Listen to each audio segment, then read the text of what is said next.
Vamos a continuar con este tema sobre los problemas de fertilidad en suelos agrícolas de zonas tropicales, especialmente en Venezuela. Ahora bien, ¿por qué se producirán las deficiencias de nutrientes en los cultivos? La primera causa es la insuficiencia de agua disponible para que actúe como solvente. Sabemos que el agua es el solvente universal y si el agua no está presente, aunque los elementos estén en el suelo, no pueden ser disueltos y pasados a su forma iónica. También puede haber poco espacio para que la raíz se desarrolle. Eso produce resistencia y dificultades en la aireación de las plantas. Pudiera haber poca cantidad en el suelo del elemento en cuestión. Eso es en el caso de suelos pobres o de baja fertilidad natural. Otro factor es el pH del suelo, que sea muy alto o muy bajo, y eso hace que los elementos se presenten en sus formas insolubles o no disponibles. O también pudiera ser que aunque exista el elemento en el suelo, otros elementos lo antagonicen o lo bloqueen. Vamos a ver ahora cuáles son los métodos más utilizados para evaluar la disponibilidad de nutrientes. Entre ellos tenemos la evaluación de síntomas visuales de deficiencia, los análisis foliares o de tejido vegetal, el análisis de suelo y el uso de modelos de simulación de crecimiento de cultivo. Los síntomas visuales de deficiencia se refieren a un método donde se observan los síntomas tales como amarillamiento, coloraciones anormales, daños en partes de la planta, etc., los cuales indican que se ha afectado algún proceso fisiológico en la planta por la falta del elemento esencial. Entre los problemas de este método están que los síntomas se pueden confundir con daños por plagas, enfermedades o por herbicidas. Como son diferentes en cada cultivo, a veces es muy difícil poder hacer el diagnóstico. También hay que tener bastante experiencia para poder reconocerlos adecuadamente. Y también otra limitación es que cuando se presentan los síntomas, ya se ha afectado seriamente algún proceso fisiológico y esto va a redundar en una afectación del crecimiento o la producción de los cultivos para ese ciclo. Por otro lado, tenemos los análisis foliares que consisten en analizar las plantas o tejido vegetal y compararlos con valores críticos que se consiguen en la literatura.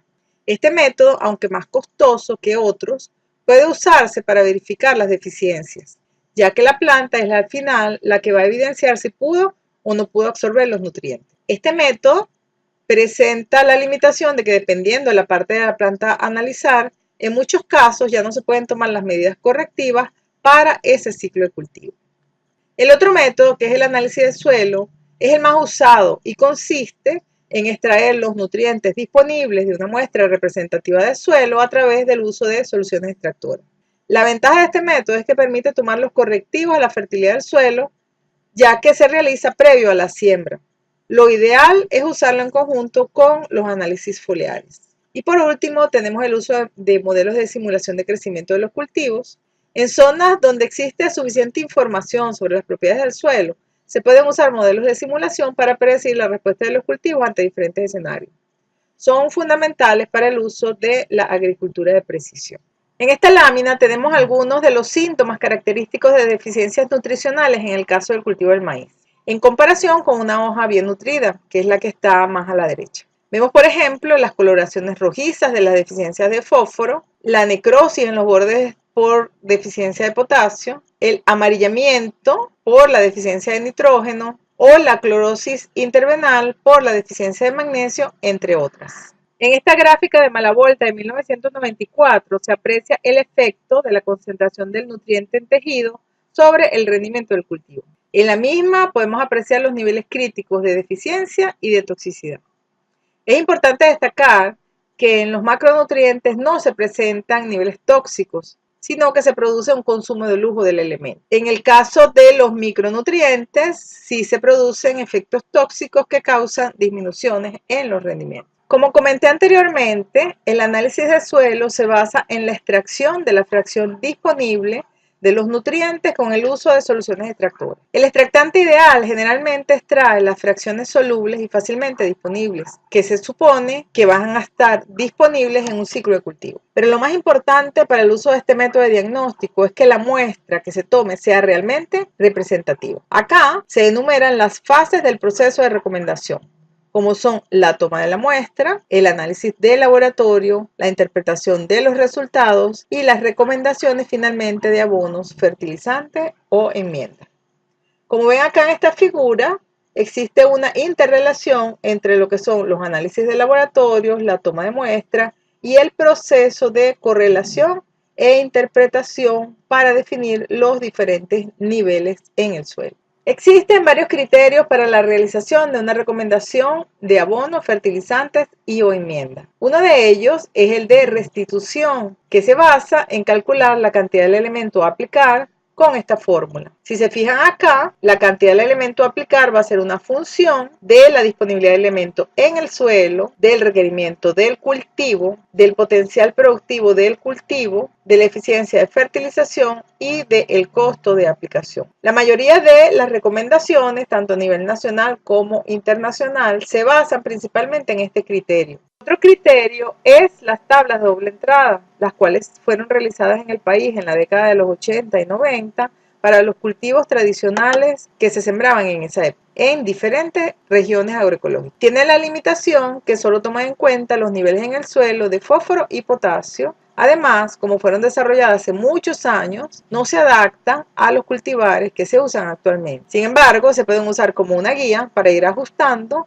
las recomendaciones de fertilizante año a año. Actualmente hay un auge en algunos países de lo que se denomina manejo de sitio específico, que consiste en aplicar al suelo solo lo que necesita, para lo cual es necesario disponer de análisis de distribución espacial de cada nutriente y definir las zonas de manejo. En la figura vemos la variación espacial de los contenidos de potasio y fósforo en un suelo del estado Wari. Cuando se toman las muestras compuestas tradicionales en el muestreo con fines de fertilidad, estaríamos obviando las diferencias que se ven acá en esta figura en el contenido de nutrientes. Así, de esta forma, sí tomamos en cuenta esas diferencias y manejamos cada lote con contenidos diferentes del elemento de una forma diferente. Los métodos que mencionamos anteriormente son los tradicionales. Sin embargo, Delgado en el 2006 señala que el desarrollo de una agricultura sustentable, la cual contribuye al establecimiento de un medio ambiente saludable y hospitalario para el ser humano, demanda un enfoque para el diagnóstico y manejo del estado actual y futuro de la fertilidad del suelo mediante la dosificación y manejo de enmiendas orgánicas, naturales y químicas utilizadas para suplir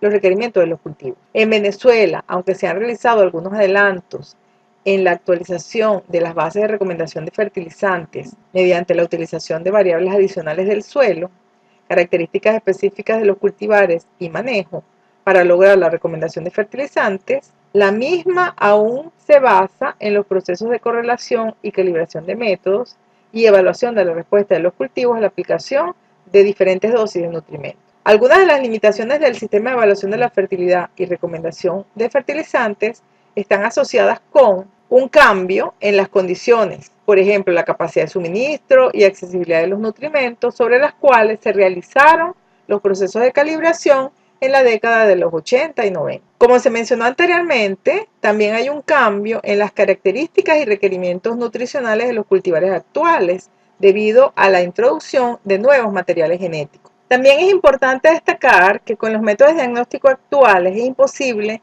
relacionar la disponibilidad real de algunos nutrientes en el suelo o el nutriente aplicado como fertilizante con la producción real o incremento de la producción del cultivo, entre otras cosas, porque muchos de ellos tienen poco efecto sobre los rendimientos. Otro aspecto es la consideración de inalterabilidad de las condiciones o propiedades del perfil de suelo y el énfasis en la capa superficial del mismo. Los análisis de laboratorio expresan una condición instantánea de la disponibilidad de nutrimentos, que no permite hacer ajustes en la dosis o en el manejo del fertilizante durante el ciclo del cultivo. Además, es imposible la predicción y o evaluación del impacto de las prácticas de manejo y sistemas de producción en la disponibilidad de nutrimentos. Esto es debido a que no se evalúa la fuente o el origen de los nutrimentos en el suelo. Tomando en cuenta las limitaciones antes señaladas, el desarrollo de un sistema integral para la evaluación y manejo de la fertilidad del suelo debe considerar, entre otros aspectos, el ciclaje de nutrientes esenciales y otros elementos de importancia, como carbono, nitrógeno, fósforo, azufre, en el sistema suelo, planta, agua, atmósfera. También debe tomar en cuenta la variabilidad espacial y temporal de las principales características del suelo y clima